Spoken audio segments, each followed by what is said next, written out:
Okay so हम आपका start कर रहे हैं इलेक्ट्रिसिटी चैप्टर। ठीक है, 10th का आपका फिजिक्स का पहला चैप्टर है आपका ये इलेक्ट्रिसिटी। ठीक है, सो देखिए बेसिकली आपका इलेक्ट्रिसिटी क्या होती है। ठीक है, सो बेसिकली जो इलेक्ट्रिसिटी आपकी होती है, इलेक्ट्रिसिटी जो होती है आपकी एक एनर्जी का एक फॉर्म होती है। ठीक है, जैसे कि आपने देखा है लाइट जो होती है, बेसिक लाइट भी क्या होती है कि एनर्जी का एक फॉर्म होती है।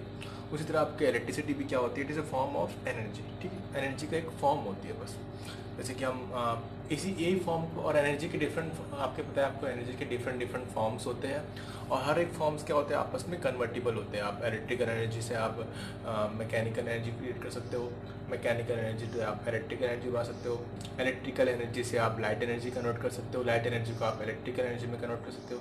सो डिफरेंट डिफरेंट आपके फॉर्म्स होते हैं एनर्जी के, जिसको आप जो कि आपस में इंटर कन्वर्टिबल होते हैं। सो इलेक्ट्रिकल बेसिकली आप इलेक्ट्रिसिटी क्या होती है, बेसिकली आपका रहता है electrical is a form of electricity is a form of energy. Okay, so इसमें जो हम आपका स्टार्ट करने जा रहे हैं, सबसे पहले इसमें हम पढ़ेंगे आपका इलेक्ट्रिक करंट। तो बेसिकली आपका इलेक्ट्रिक करंट क्या होता है। ठीक है, इलेक्ट्रिक करंट क्या होता है। ठीक है, सो देखिए इलेक्ट्रिक करंट देखिए क्या होता है। आपके पास मान लीजिए कोई कंडक्टर है आपके पास। ठीक है, आपके पास ये कंडक्टर है, एक कॉपर वायर है। कॉपर वायर आपको पता है सिलेंडर के फॉर्म में होता है वायर आपका, ये इसका एरिया ऑफ क्रॉस सेक्शन होता है जिसको हम पाई आर स्क्वायर कहेंगे। ठीक है, बेसिकली आपका ये वायर है। अब आपको पता है इसके अंदर क्या होता है कि आपके चार्ज होते हैं, इलेक्ट्रॉन्स होते हैं। ठीक है, इलेक्ट्रॉन्स होते हैं। तो बेसिकली आपका इलेक्ट्रिक करंट क्या होता है, जब इलेक्ट्रॉन्स, ये जो इलेक्ट्रॉन्स है इसी कंडक्टर के अंदर, अगर आपके इलेक्ट्रॉन्स जब आपके फ्लो होंगे, तब ये इलेक्ट्रॉन्स आपके फ्लो होंगे, तभी क्या होगा यहाँ पे आपका करंट प्रोड्यूस होगा, तभी आपका इलेक्ट्रिक करंट आपका बनता है। तो बेसिकली हम क्या कह सकते हैं आपका कि जब भी आपका चार्ज फ्लो करते हैं, चार्ज आपका फ्लो होता है, तो वहां पे आपका करंट प्रोड्यूस्ड होता है। ठीक है, ओके, सो याद रखना आप, चार्ज जो होते हैं हमेशा आपके नेगेटिव टू पॉजिटिव फ्लो होते हैं। नेगेटिव से पॉजिटिव जो होता है आपके चार्ज फ्लो होते हैं, चार्ज फ्लो नेगेटिव से पॉजिटिव। और करंट जो होता है आपका पॉजिटिव टू नेगेटिव होता है। ठीक है, पॉजिटिव टू नेगेटिव। ठीक है, ये कैसे होता है इसके डिटेल में आपको अभी नहीं पढ़ना है कि पॉजिटिव से नेगेटिव क्यों होता है, नेगेटिव से पॉजिटिव क्यों होता है। बस आपको अभी फिलहाल के लिए आप इतना रखिए, याद रखिए कि नेगेटिव से पॉजिटिव आपके चार्ज फ्लो होते हैं और पॉजिटिव टू नेगेटिव आपका करंट होता है। करंट का रिलेशन क्या होता है, current is always flow from positive to negative, ये आपका पॉजिटिव टू नेगेटिव होता है। ओके ओके, ठीक है। उसके बाद देखिए, और हम करंट को हम डिनोट करेंगे आपका आई से। करंट जो होता है वो आपका, हम उसको आई से डिनोट करते हैं। ठीक है, करंट को आपको आई से डिनोट करना है, तो इसको हम लिखते हैं आपका I is equal to Q over T. ये इसका एक फॉर्मूला होता है, I is equal to Q over T. Q यहाँ पे आपका होता है चार्ज, क्यू जो होता है आपका चार्ज होता है। ठीक है, और चार्ज क्यू क्या है आपका चार्ज, और इसका भी अलग से चार्ज निकालने का एक फॉर्मूला होता है आपका N into E. N into E, charge is equal to क्या होता है, क्यू इज इक्वल टू क्या होता है, एन इंटू ई। एन जो होता है आपका, एन होता है number of electrons, N is the number of electrons. मान लीजिए इस एरिया से आपके कितने नंबर ऑफ इलेक्ट्रॉन्स फ्लो हुए, मान लीजिए 5 2 3 जितने भी आपके, एन जो है नंबर ऑफ इलेक्ट्रॉन्स है, और ई क्या है आपका, ई is the charge of electron. Charge of electron, एक इलेक्ट्रॉन का चार्ज कितना होता है, ई। तो ई की जो वैल्यू होती है वो आपको बुक में दी हुई है, होता है आपका 1.6 इंटू 10⁻⁻⁻⁹ कूलम होता है। ठीक है, आपको बुक में इसकी वैल्यू दी है, आप चेक करिएगा। ठीक है, सो अगर आपको मान लीजिए आपको दिया है कि किसी भी कंडक्टर के थ्रू आपका 5 इलेक्ट्रॉन्स फ्लो हुए, कितने इलेक्ट्रॉन्स फ्लो है आपके, 5 इलेक्ट्रॉन्स फ्लो है, तो आप 5 इंटू आप क्या करोगे, आप ई चार्ज ऑफ इलेक्ट्रॉन, तो आपको टोटल चार्ज यहाँ पे मिल जाएगा, Q is equal to N into E. ठीक है, इंपॉर्टेंट रिलेशन है आपका। ठीक है, ओके, अब यहाँ पे आ जाइए, आपका आई इज इक्वल टू क्या होता है आपका, क्यू ओवर टी। सो आई का डेफिनेशन हम बोल सकते हैं, आई क्या होता है, देखिए आपका आई का डेफिनेशन बोलो आपका, इट इज दी, यही से ये फॉर्मूले से हम डेफिनेशन बना रहे हैं, it is the amount of charge, is the amount of charge flowing through a particular area in unit time. ठीक है, it is amount of charge flowing through a particular area in unit time. Unit time का मतलब क्या होता है, मान लीजिए आपका 1 सेकेंड, सो 1 सेकेंड में आपके कितने अमाउंट ऑफ चार्ज आपके फ्लो हुए, उसको हम कहेंगे आपका करंट। तो आई इज इक्वल टू आपका क्यू, टी को अगर मैं यहाँ पे 1 कर दूँ, so it is the amount of charge flowing through a particular area in a unit time. और इसको हम बोल सकते हैं आपका it is the rate of flow of charge, is the rate of flow of charge. ठीक है, तो आपका रेट मतलब आपका टाइम ही आ गया यहाँ पे। तो एक पर्टिकुलर टाइम में आपका एक यूनिट टाइम में आपका कितने अमाउंट ऑफ चार्ज आपके फ्लो हुए हैं, ठीक है, उसको हम बोलते हैं आपका current. I is equal to Q over T. और क्यू आप कैसे निकालोगे, एन इंटू ए। ठीक है, N is the number of electron and E is the charge of electron. So मान लीजिए आपकी यहाँ इस एरिया से आपकी जो एरिया क्रॉस सेक्शन है, अगर मैं बोलूँ आपका एरिया क्रॉस सेक्शन यहाँ पे कितना होगा, पाई आर स्क्वायर, इसका रेडियस आर होगा। याद रखना, अगर आप जब भी मैं एरिया क्रॉस सेक्शन की बात करूंगा तो आपको लिखना है area is equal to pi r square. ये आपके आगे भी यूज होगा। ठीक है, area is equal to pi. तो इस पर्टिकुलर एरिया से आपके कितने नंबर ऑफ इलेक्ट्रॉन्स आपके फ्लो हुए हैं, ठीक है, एक सेकंड में, सो उसको हम बोलेंगे आपका करंट। तो I is equal to Q over T.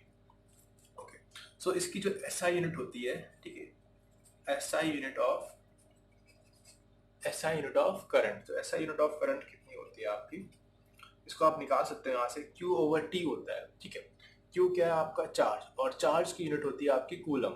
Charge की यूनिट आपकी होती है कूलम, जिसको हम C से डिनोट करते हैं। तो कूलम टाइम की आपकी सेकंड, तो हो जाएगा आपका coulomb per second. Coulomb per second नहीं से उसको आप बोल सकते हो कूलम पर सेकंड, या तो फिर उसको आप कह सकते हो एम्पियर, ए कैपिटल ए। ठीक है, एम्पियर भी आप ए से भी आप उसको डिनोट कर सकते हो। ठीक है, एम्पियर ये होता है आपका एम्पियर, कूलम पर सेकंड या फिर आपका एम्पियर। ओके,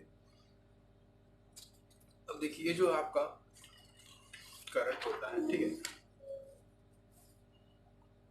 अब मैंने आपको बताया इसकी यूनिट क्या होती है, आपकी एम्पियर होती है। ठीक है, तो बेसिकली जो आपका जो करंट जो होता है आपका 1 एम्पियर, 2 एम्पियर, 3 एम्पियर, ये आपका बहुत सारा करंट होता है। ठीक है, ये बहुत सारा करंट होता है आपका।